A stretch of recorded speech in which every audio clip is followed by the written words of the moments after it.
আমাকে যদি প্রশ্ন করা হয় কোন পুরুষ সবচেয়ে বেশি সুন্দর, তাহলে আমি নিঃসন্দেহে বলে দিব ওই পুরুষ সবচেয়ে বেশি সুন্দর এবং উত্তম যে এক নারীতে আসক্ত, যে পুরুষ তার প্রিয় মানুষটির জন্য সমস্ত নারীকে উপেক্ষা করে চলে। তার প্রিয় মানুষ কষ্ট পাবে বলে সে তার সমস্ত খারাপ অভ্যাসগুলো পরিত্যাগ করে এবং রাগের মাথায় ও একজন নারীকে সম্মান দিয়ে কথা বলে। প্রতিটা নারীর জীবনে এমন একজন যত্নশীল পুরুষ আসুক যে তার সবটুকু দিয়ে আগলে রাখে। সম্পর্ক হবে হালাল এবং উদ্দেশ্য হবে জান্নাত।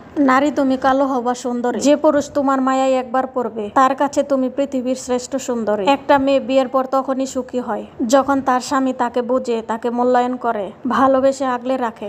পরিবারের অন্য মানুষগুলো যেমনই হোক না কেন, স্বামী ঠিক থাকলে মেয়েরা লবণ ভাতেও সুখী হয়। বিবাহিত মেয়েরা স্বামীর কারণে দ্বিতীয় পুরুষের হাত ধরতে বাধ্য হয়। একটা নারীকে তুমি যতই রাজপ্রাসাদে রেখে দাও না কেন, নারী কখনো এসবে আটকায় না। নারী আটকায় স্বামীর ভালোবাসায়, মায়ায়, যত্নে, আদরে, যা অনেক স্বামী বোঝে না। অভিমান করতে করতে মেয়েরা একদিন বুঝে যায় তার আবেগ অনুভূতির কোনো মূল্য নেই সেই মানুষটার কাছে। ধীরে ধীরে নিজেকে গুটিয়ে নেই তখন। তারপর একদিন অভিমান করা ছেড়ে দেয়, নরম মনটাকে একটা কঠিন মোড়কে মরে দেয়। তারপর তাকে কে ভালোবাসে, কে বাসলো না, কে পাত্তা দিল, কে পাত্তা দিল না, তাতে তার কিছুই আসে যায় না। মানুষ বদলে গেলে ভয়ঙ্করভাবে বদলে যায়। মাটি একবার পুড়ে গেলে তার কোমলতা হারিয়ে সে তখন শক্ত পাথরে পরিণত হয়ে যায়। চাইলেও তাকে আর নরম মাটিতে ফেরানো যায় না। নারীকে কখনো চুল ধরে মেরো না, লোকে তোমাকেই মন্দ বলবে। নারীকে কখনো গালে মেরো না, তার সৌন্দর্যটা নষ্ট হয়ে যাবে।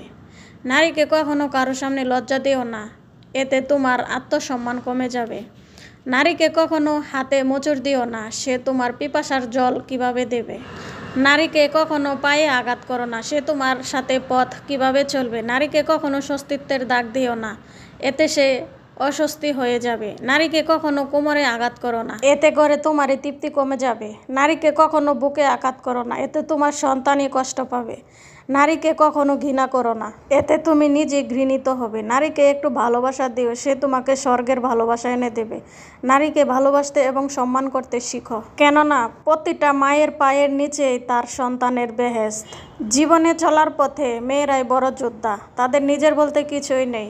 নিজের বাড়িটাও একটা সময় পর হয়ে যায়। মেয়েরা মানিয়ে নিতে নিতে আর পথ চলতে চলতেই জীবনের আয়ু ফুরায়। চাইলেই আমি কত পুরুষের সাথে কথা বলতে পারি, কিন্তু আমি তোমার সাথেই যে মানসিক শান্তি পাই তা অন্য কারোর সাথে পাই না। এক পুরুষে আসক্ত নারী বুঝি এমনই হয়। কথায় আছে না, ভালোবাসলে মানুষ অন্ধ হয়ে যায়। আমিও তাই, তোমার ভালোবাসায় অন্ধ হয়ে গেছি। তুমি ছাড়া কাউকে বুঝি না। তোমার জন্য সারা জীবন অপেক্ষা করতে পারবো, তবুও কারোর সাথে কথা বলবো না। তোমাকে আমি নিজের থেকেও বেশি ভালোবাসি প্রিয়, কিন্তু এটা আপনি বুঝলেন না।